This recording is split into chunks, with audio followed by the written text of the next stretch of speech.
بسم اللہ الرحمن الرحیم۔ محترم ناظرین، السلام علیکم۔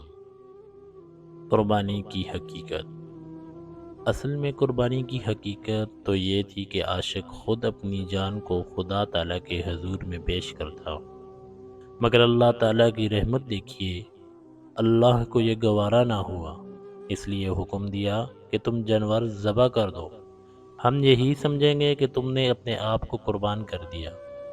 چنانچہ حضرت ابراہیم علیہ السلام کو اللہ تعالیٰ کی طرف سے خواب کے ذریعے حکم دیا گیا کہ آپ اپنے اکلوتے بیٹے حضرت اسماعیل علیہ السلام کی قربانی پیش کریں۔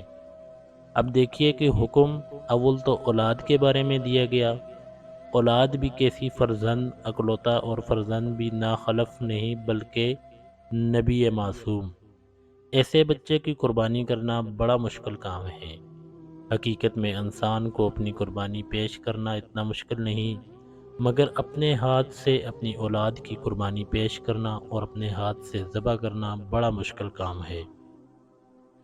مگر چونکہ حکم خداوندی تھا، اس لیے آپ نے اپنے اکلوتے بیٹے حضرت اسماعیل علیہ السلام کی محبت پر حکم خداوندی کو مقدم رکھتے ہوئے فرمان الہی کے سامنے سر تسلیم ہم کر دیا، اور اپنے اکلوتے بیٹے حضرت اسماعیل علیہ السلام کو منہا کے ذبح کی جگہ میں لے گئے اور فرمایا، بیٹا، مجھے حکم خداوندی ہے کہ میں تجھے ذبح کر دوں۔ تو حضرت اسماعیل علیہ السلام نے فوراً یہ فرمایا، جو آپ کو حکم ہوا ہے ضرور پورا کیجئے، اگر میری جان کی ضرورت ہے تو ایک جان کیا 1000 جانیں بھی ہوں تو نثار ہیں۔ چنانچہ حضرت ابراہیم علیہ السلام نے رسیوں سے پہلے ان کے ہاتھ پاؤں باندھے، پھر چھری تیز کی۔ اب بیٹا بھی خوش ہے کہ میں خدا کی راہ میں قربان ہو رہا ہوں، ادھر باپ بھی خوش ہے کہ میں اپنے ہاتھ سے بیٹے کی قربانی پیش کر رہا ہوں۔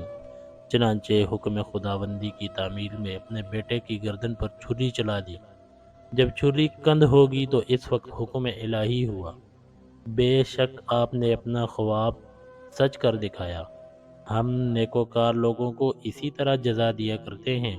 اب اس کے عوض جنت سے ایک مینڈا بھیجتے ہیں، اور تمہارے بیٹے کی جان کے عوض ایک دوسری جان کی قربانی مقرر کرتے ہیں۔ چنانچہ اسی دن سے بھیڑ، دمبا، مینڈا، اونٹ، گائے، بیل اور بکری وغیرہ قربانی کے لیے فدیہ میں گویا کہ مقرر ہو گئے۔ قربانی نہ کرنے پر وعید۔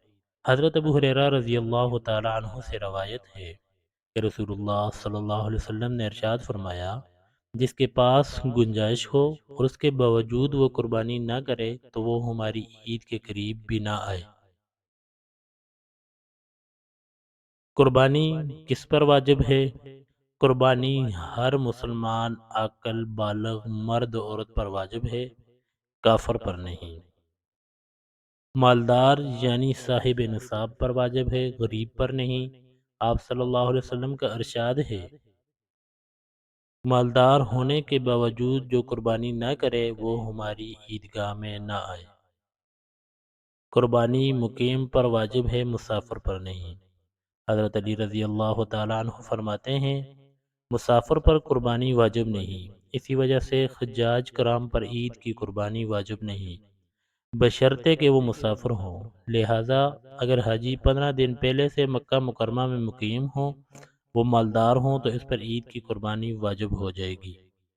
عید والی قربانی خواہ مکہ میں کرے یا اپنے وطن میں کروا دے، اور حج، متمع وغیرہ کی قربانی الگ ہوگی، جس کا حرم میں ہی کرنا ضروری ہے۔ قربانی واجب ہونے میں آخری وقت کا اعتبار ہے، مثلا 12 ذوالحج کو غروب آفتاب سے پہلے پہلے غریب مالدار ہو گیا، کافر مسلمان ہو گیا، مالدار مسافر مقیم ہو گیا تو اس پر قربانی واجب ہوگی، اور قربانی واجب ہونے میں مرد عورت کے احکام ایک جیسے ہیں۔ اللہ پاک مجھے اور آپ سب کو اس پہ عمل کی توفیق عطا فرمائے۔